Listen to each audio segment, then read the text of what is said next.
Julian's mother, Vivienne Rourke, tapped her glass, and 200 wedding guests turned to listen. "To Julian," she said, smiling at the head table, "the man who finally gave this boy a real family." Then she looked past the flowers, past the cameras, past the white tablecloths, to the man in the borrowed gray suit near the back. "Not a weekend father," she said. "Not a name on a custody schedule, a real one." The room laughed, not cruel laughter, worse than that. The soft, polite laugh of people who had decided the joke was safe because the man had no power to answer it. Dean Whitfield set his glass down without drinking. He was the weekend father she meant. 3 seats away, his 11-year-old son felt his ears go hot. Finn Whitfield heard the laugh, and he heard which father it was about. His hand closed around something small in his pocket. A wooden sparrow. Pine, cheap, worn smooth from 5 years of being held too tightly. On the bottom, under one wing, his father had carved a date so small most people would have missed it. January 17. No one in that room knew what that date meant. Not Vivienne, who had just erased Dean in a toast. Not Julian, whose name was already printed on a place card for the boy. Not the guests who were waiting for the family video to tell them which man had really shown up. And before the cake was cut, that little wooden bird would make the woman who started the laughter say Dean Whitfield's name out loud. To understand the toast, you have to understand the year behind it. Dean Whitfield was a journeyman electrician. When the regional plant closed, his work closed with it. Then the calls stopped coming. Then the bills started winning. By the week of the wedding, he was 2 months behind on rent, and the notice was already taped to his door. He was not behind on Finn. Every other weekend, Dean drove the old van to Gwen's house and waited in the driveway until his son came running out.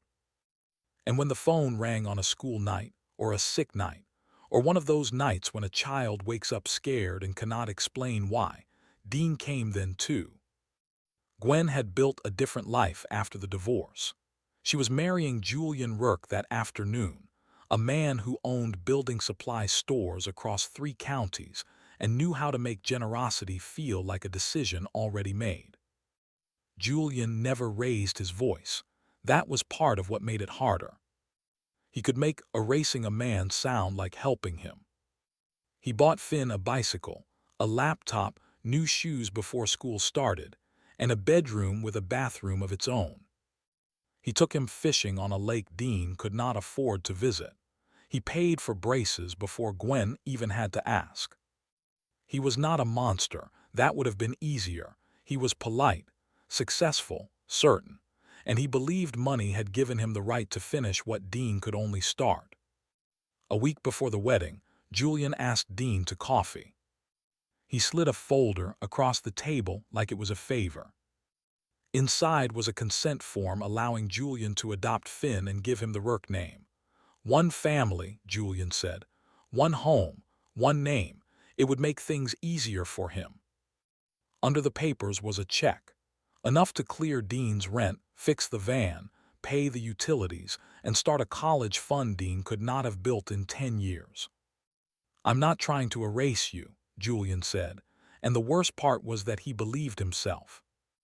"I'm trying to give him stability, a future, things we both know you're struggling to provide." Dean looked at the check.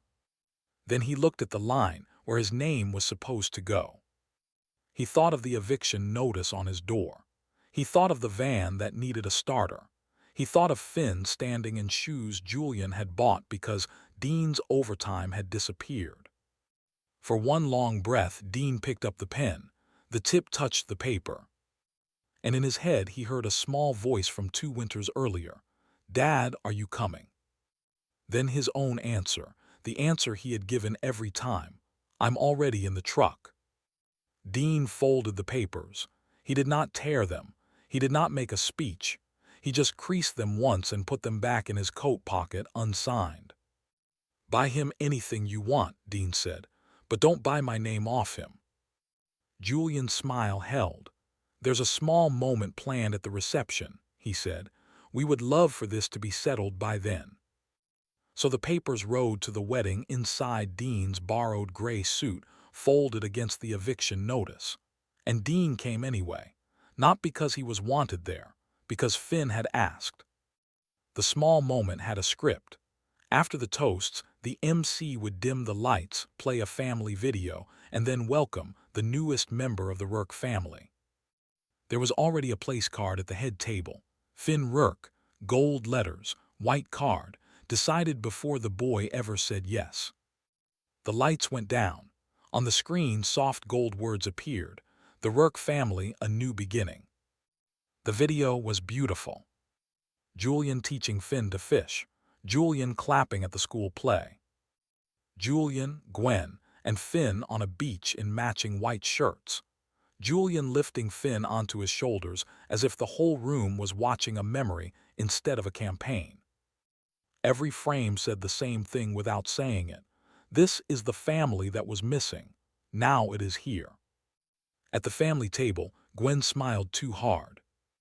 At the back table, Dean kept one hand in his pocket, touching the folded papers like a wound he had not decided whether to show. Then Finn stood. He did not shout. That made people listen faster. He walked between the round tables, past the centerpieces and the raised glasses, until he reached the front of the room where the beach still glowed behind him. He turned around and waited until the adults stopped pretending not to notice.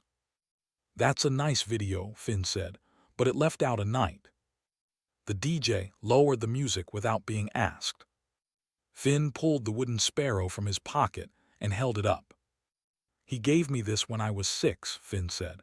"He told me a sparrow is never really alone. He said, 'You call, I come.'" Then he turned the bird over. "Look at the bottom." Gwen's aunt, Marlene, sitting at the family table, leaned forward first. She saw the date before anyone said it.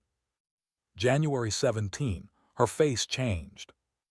"That storm," she whispered. Finn nodded. "2 winters ago the power went out. I get scared in the dark. I have since the divorce." He swallowed, but he did not sit down. "I called my mom's house first. Julian was traveling. Mom was asleep. So I called my dad. The room had gone still enough for people to hear the ice shift in their glasses. He drove 2 hours in the rain and ice. The bridge road was icing over. His van died once and he still came." Finn held the bird tighter. "He sat on my bedroom floor until the sun came up."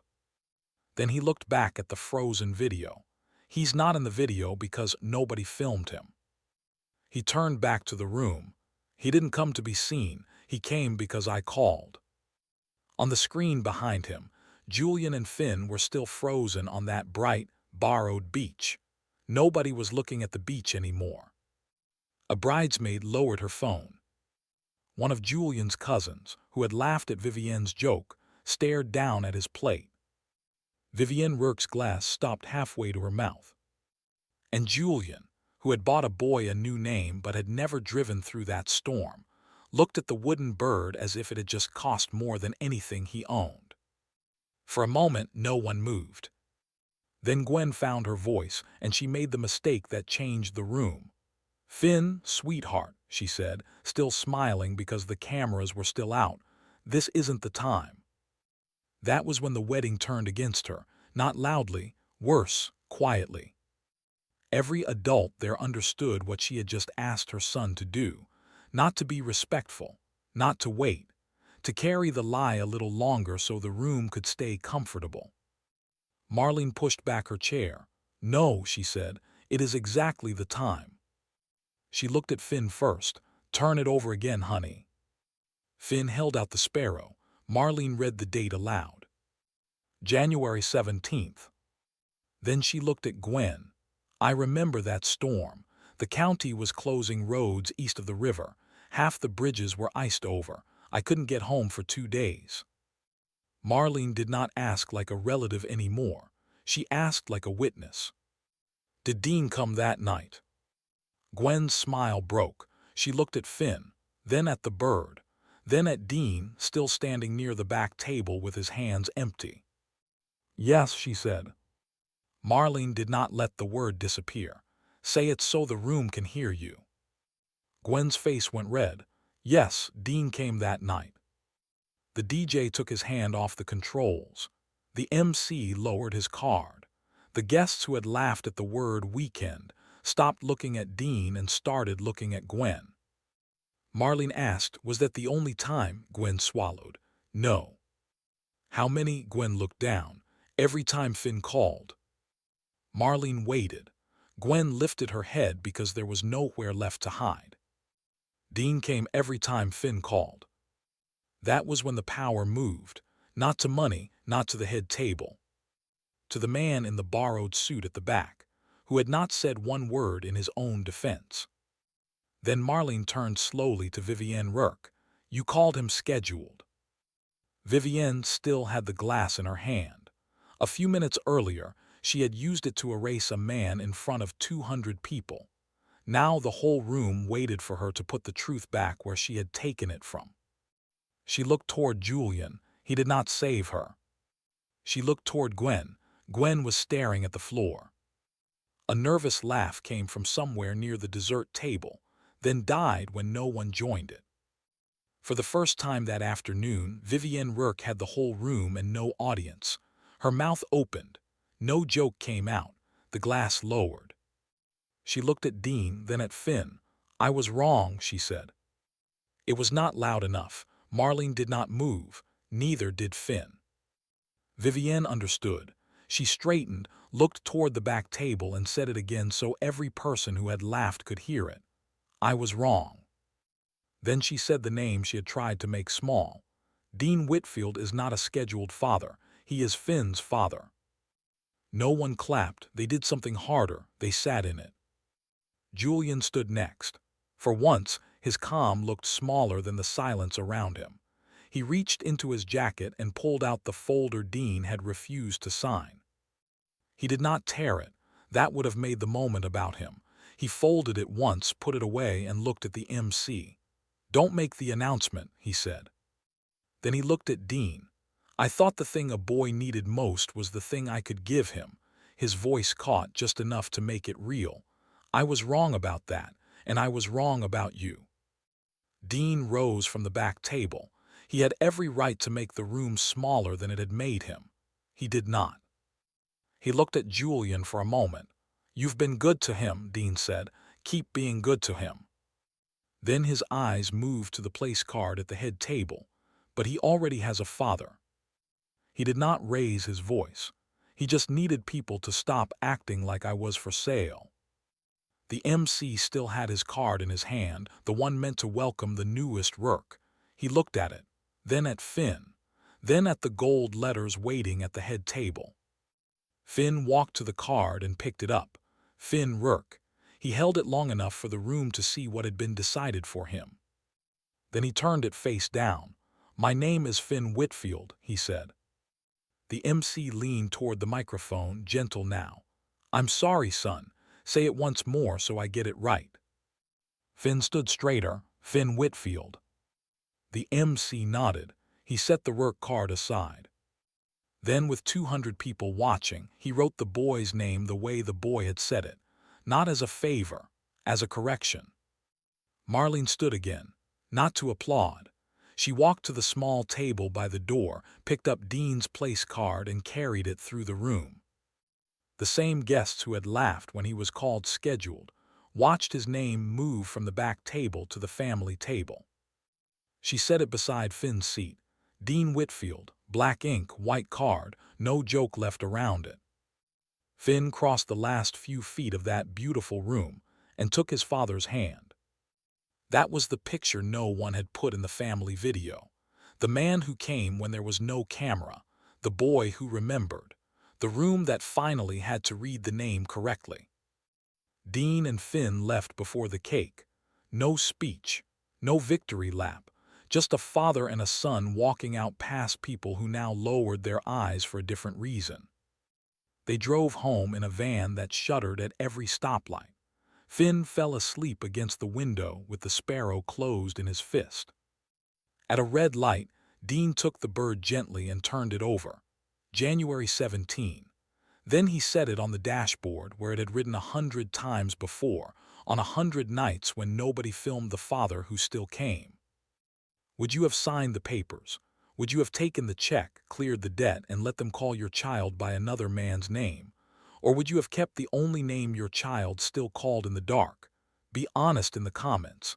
And if you believe showing up beats showing off, subscribe and like this video. A father is not the man who gives a child everything. He is the one who answers the phone.